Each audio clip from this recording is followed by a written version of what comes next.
I hope you are all well and looking forward to the fifth tapping in that we will be doing today. If you missed last night, sorry about that. You can book in though for another date if you were interested in doing that. Ben was unwell last night, so we had to postpone last night. So, welcome everyone. I'm Lisa and I will be going over today's webinar. First off, we will do an acknowledgement of country. 30 Foot Drop acknowledges the traditional owners of country throughout Australia and recognises their continuing connection to land, waters and the community. We pay our respects to the Indigenous people, both to their cultures and beliefs, to the elders both past and present. 30 Foot Drop funding. 30 Foot Drop would like to acknowledge the Department of Communities, Disability Services for funding this and many other initiatives. Without their help, so many projects such as Two Wise Monkeys wouldn't see the light of day and we'd be much more poorer for it as a community. So we thank them for the funding. This workshop is part of a Realities and Advantages of an Access and Inclusion grant awarded to 30 Foot Drop as part of an Information, Linkages and Capacity Building grant for 2018 and 19. Housekeeping. I will just now go over some housekeeping that we have so that you guys know how our webinars run. So first up, if you are watching from the web page, then you can send me a direct message through the live box if you have any questions. But if you are watching from other platforms such as YouTube or Facebook, you won't be able to send me a direct message. So if you wanted to send a direct message, please follow the link which is just below this video, www.30footdrop.com.au/live. We'll be covering a lot of information in a short period of time, so we ask attendees to try and minimize any distractions. I know that this is a little bit hard in this current time because a lot of people are still working from home, could still have kids around, stuff like that. But anyway, we can only do our best. As well, please make sure that if you talk about 30 Foot Drop, please tag us in everything that you talk about, tag your friends in what we are doing, because the more people that know about what we're doing, the more changes can be made within our community and all around Australia. If you know anyone as well that might benefit from these webinars, please let them know. And also we will be recording every session.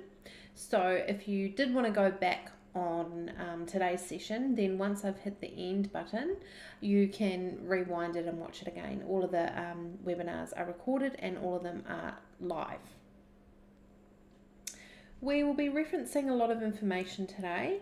And if you do want to look further into that information that we've spoken about, on our website there's a button called Resources. Hit that button and you can go in there and get more information on everything we've spoken about. The stats, the resources, the missing out reports, all sorts of information is available on our website.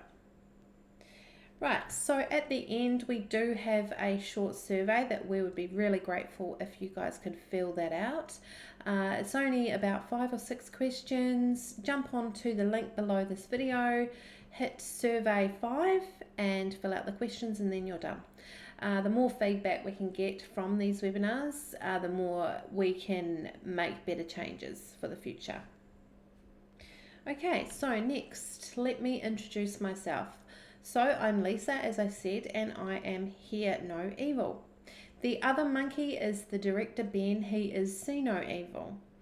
And Ben, through his disability, he realised that people just aren't educated enough about disability impairment. So that is why we are doing these workshops, to make people more aware about disability and impairment and how it affects people with impairment and disability. And if people that don't have it understand and acknowledge what we want and need, then changes can happen. So my story is more of a hidden story. Back 30 something years ago, I was born 10 weeks premature, and with being born premature you can have complications. Everything was fine when I was born. I think I breathed on my own straight away, which isn't that common, all of that sort of stuff. But when I was 8, I was diagnosed with a mild form of dyslexia. So teachers used to hit me on the head, yell at me, read out my low marks in front of my classmates, making me feel completely dumb and unworthy in front of everyone, which is really hard for an 8-year-old girl. But despite those challenges, I was determined to prove those teachers wrong and stubborn to be successful.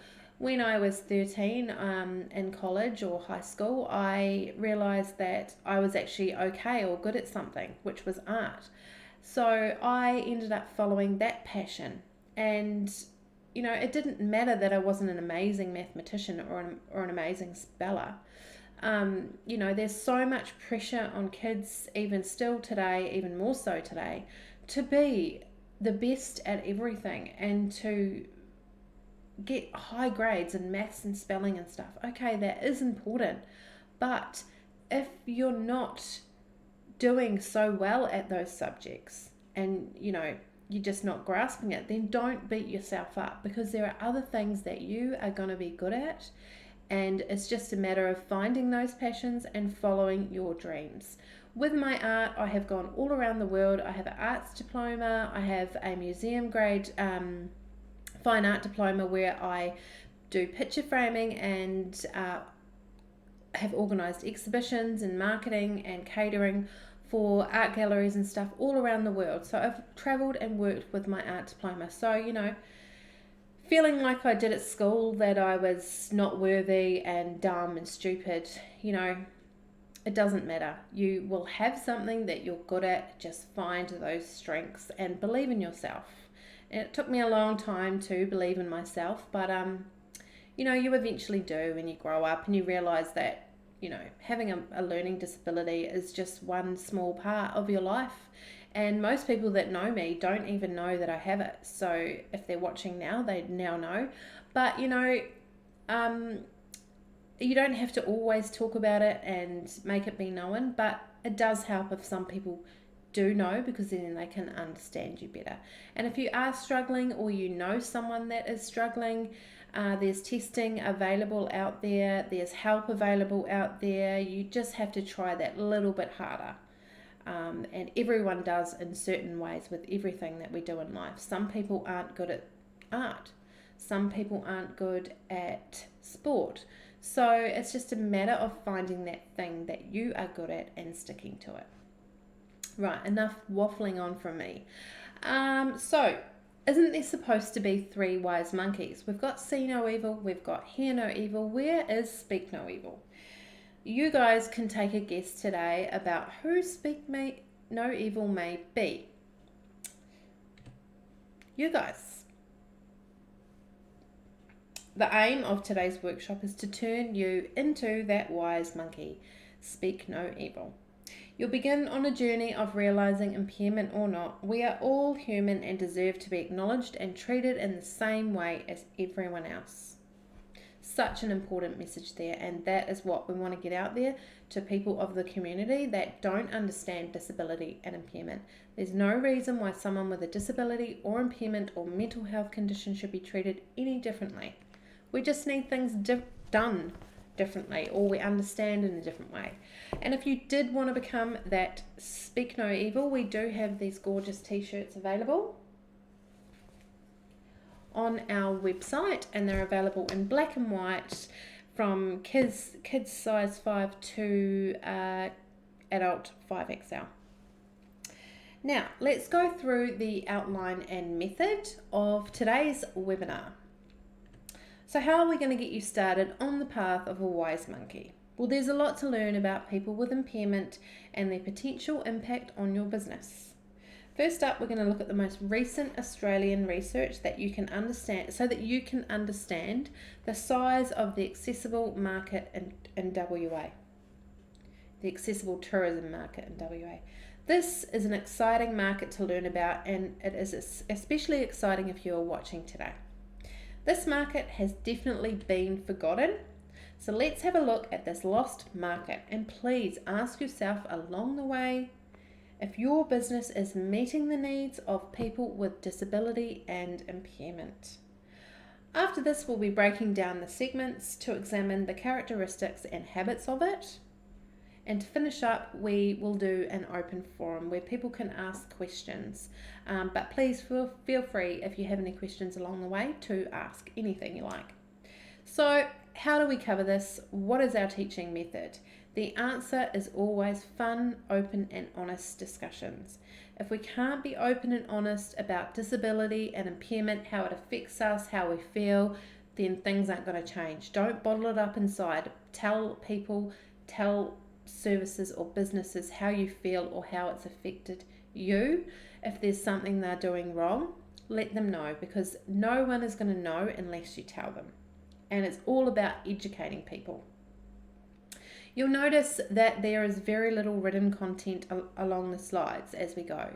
That is because we want everyone to understand it fully, for it to be easy, and especially for people with impairment or disability that are watching.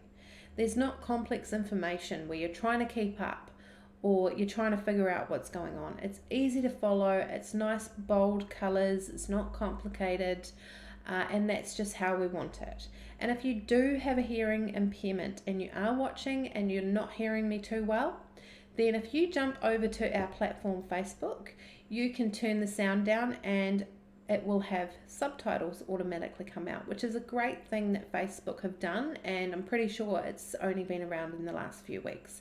So that's awesome. Now, I will just go over some terminology and some wording that people are getting mixed up with. So let's just set this straight. Those are the differences between disability and impairment and access and inclusion. Impairment is an injury, illness, or congenital condition that causes or is likely to cause a loss or difference of psychological and physiological function. In short, your impairment is your medical diagnosis. So my medical diagnosis when I was 8 is dyslexia. A disability, on the other hand, is the loss or limitation of opportunities to take part in society on an equal level with others due to social and environmental barriers. It is, as the word implies, something that makes you unable to access or participate in something. So someone with a learning disability, like dyslexia, there are many different kinds of learning disabilities that mean different things, but from my understanding and for me, too much wording, stylized script, sometimes can make it hard for people with dyslexia to understand, which then makes it hard for us to get the right information that we need to use your business or service. This is especially important to know because some people's impairments are hidden. And you know, if it's too complicated and too complex, then people with those hidden impairments are potentially walking away from your business because they're not getting it, they're not understanding. So you need to make your business easy to understand for every single person. And you know, there's a market there that are missing out on your business if it is complicated. So look at your websites, look at your marketing, make it simple and clear. Right, the next is the difference between access and inclusion. Access refers to the removal or reduction of physical barriers to participate in activities and functions of a community. At its core, access focuses a lot on the physical world around us and can be assessed with a checklist. So say you own a cafe. You need to make sure that your door frames are wide enough for someone in a wheelchair to get through the door, or someone with a mobility issue. And you know, are the door handles at a level where everyone can reach? Can people open those door handles easily? Is your front door really heavy to get into? You know, someone in a wheelchair might not be able to get through that door because it's too heavy. So there's all sorts of access things that you can go around your business and check. And if you wanted to do that, we have an accessibility checklist, which is available on our website. So jump onto this link below the video, and under our resources is an accessible checklist where you can double check that your business is accessible to that market that you could be losing. Now, inclusion. Inclusion is more of a psychological state of being and is a process whereby every person, irrespective of their age, disability, gender, religion, sexual preference, or nationality, who wishes to, can participate fully in all aspects of an activity or service in the same way as every other member in the community. So inclusion is making sure that no matter what someone looks like, where they come from, all those things, they are included and welcome into your business and service, and you need to make sure that your business and service is showing that. If you're going to have a restaurant where someone in a wheelchair has to access to get into your restaurant through the kitchen, then that's not really being inclusive. Or you've only got a certain area where someone with a mobility issue has to sit because there's stairs or there's something else stopping them from going and sitting on this side with the water views. You've got to make sure that your business is accessible to everyone, no matter their impairment or disability. So that's inclusion. And if you have any questions, please feel free to send me any questions. Now next we're going to talk about the Southwest Tourism Stats Overview. Let's head into that. The stats. The following stats have been taken from the Southwest 2017 Visitors Fact Sheet, as well as the economic contribution of tourism in Western Australia's tourism regions produced by Tourism WA. Both stats information can be found on our website under our resource library. During the 3 years from 2014 to 2016, our region, the Southwest, had an average of 2.49 million overnight visitors, and this does not include day trippers. Every visitor stayed on average 3.6 nights. The direct and indirect contribution to the Southwest region of WA in 2016 and 17 was 14%. And tourism accounts for 1 in 5 people being employed in this region, which is huge. So tourism is a really big boost for the Southwest. It's all about tourism down here. Now, the accessible tourism markets. The following stats have come from a report called the Accessible Tourism Victoria and Queensland, done by the Tourism Research Australia in conjunction with each state's tourism departments. Unfortunately though, no research has been released that focuses on WA itself, but this report focuses on Australia as a whole. So, it also looks like the domestic market of these numbers are likely higher when international visitors are also included. Due to the similarities, though, between the Southwest tourism market and that of New South Wales and Queensland, we have extracted the findings to calculate the following information. This study estimates that the size of the accessible tourism market for overnight or day trips is 7%, or about 1.3 million people Australia-wide, equating to almost 150,000 WA-wide.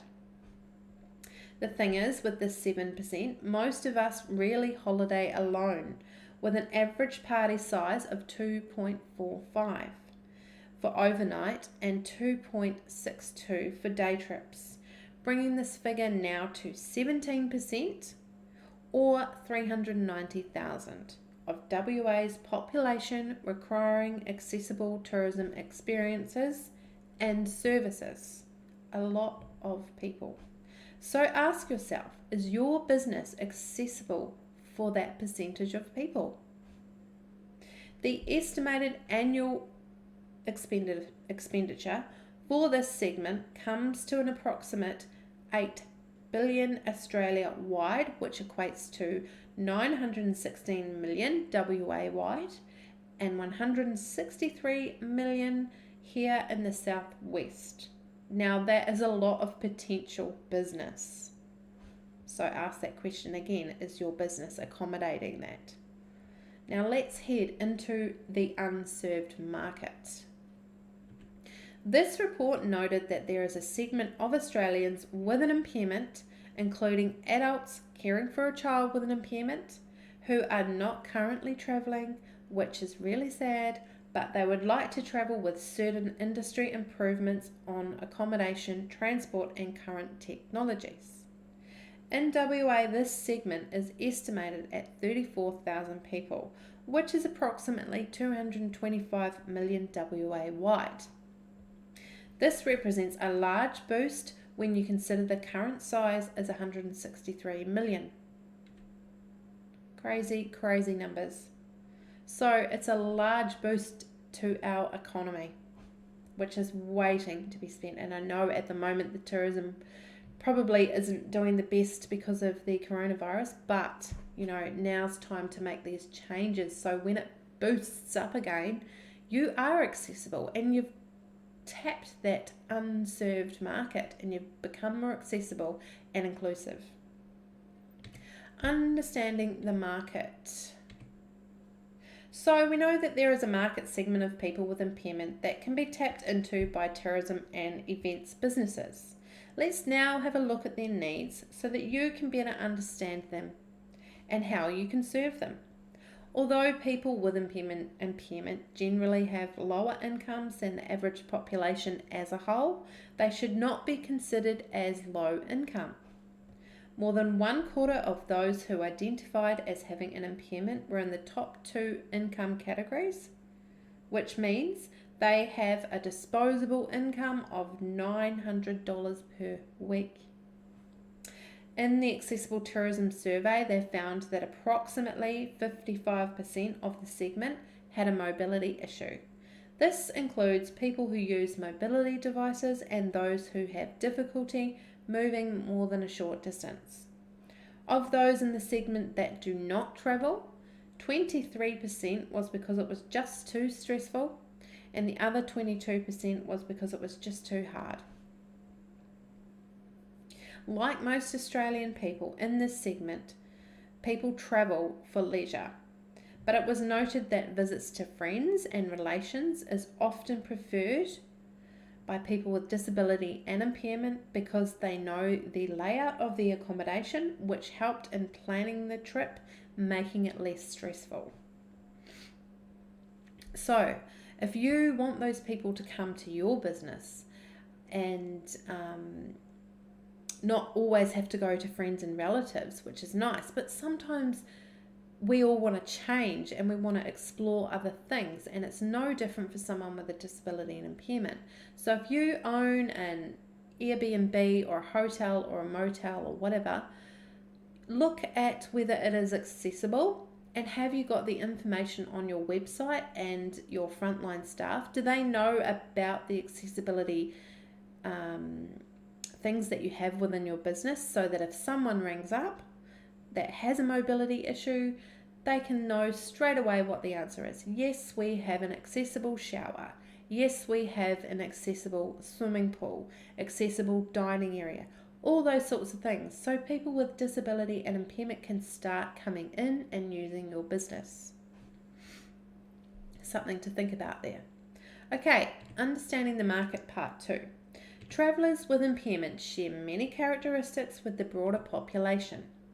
The tools used in the decision making were just the same as the wider population, with internet searches coming in first and word of mouth second. Reconnection and unwinding are the core needs for all Australian travellers, and this is just as true for someone with a disability or impairment.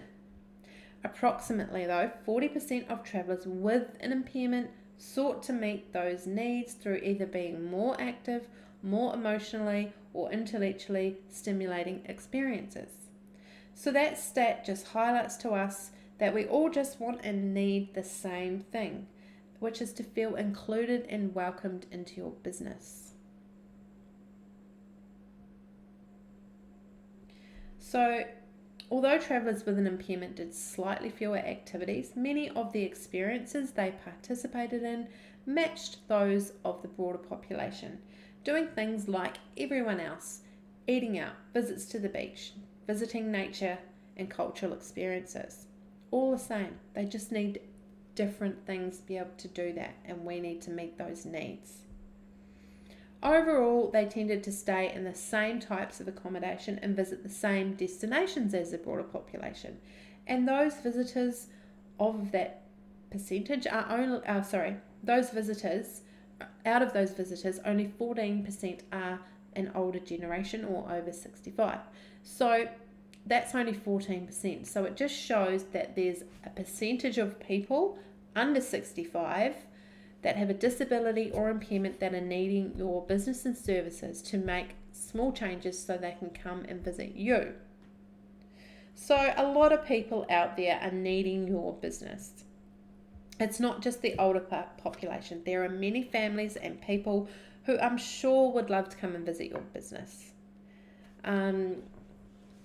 So, it's just a matter of going over, looking at the changes that need to be done, and if you're unsure, head over to our website and have a look at the accessibility checklist, or message us and ask us questions. And then you can see in other webinars we talk about how to promote it and stuff like that, and all sorts of information to make these changes. So if you haven't seen the other webinars, I strongly suggest that you come and watch those to learn about making those changes. Today is more about the stats of the people in WA and the money and the numbers, but there's all sorts of things you can look at on your website, promoting it online on social media. Let people know what the changes are that you've made, so that people with disability and impairment can say, oh, they've now got this or they've now got that. I actually can go and visit that business or service. So, just make it known, and there's so many people out there wanting to come and enjoy your business. It's just a matter of making those changes. And why not? We all deserve a nice, happy holiday, especially in the southwest of WA. So, that is today's webinar, Tapping In Part 5. I hope that it all was interesting and you enjoyed it. Please now, if you have any questions, I'm going to hit the open forum button, and that gives people a chance to send any questions into me and we can discuss those. But if you do have to go, please jump onto the link below this video and fill out the Tapping In Part 5 survey. I will be doing it tonight. If you have anyone that you think would be interested in coming along tonight, you can register on our website, or you can just jump online at 6 p.m. and I will be doing this all again. Right, so if you have to go, thanks for joining me. If you have a question, please hang on and send that question to me. I will see you soon.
Hey guys, we don't appear to have any questions today, which is fine. I hope you all enjoyed this morning's webinar. If you wanted to watch it again later, or you know anyone that might benefit or be interested, send them over to our Facebook page, YouTube page, or our website, and I will be back on at 6 p.m. tonight to do it all again. Other than that, if you're interested in tapping in part 6, I will be here to do that next Tuesday. Thank you very much for joining me. I will see some of you later. Bye.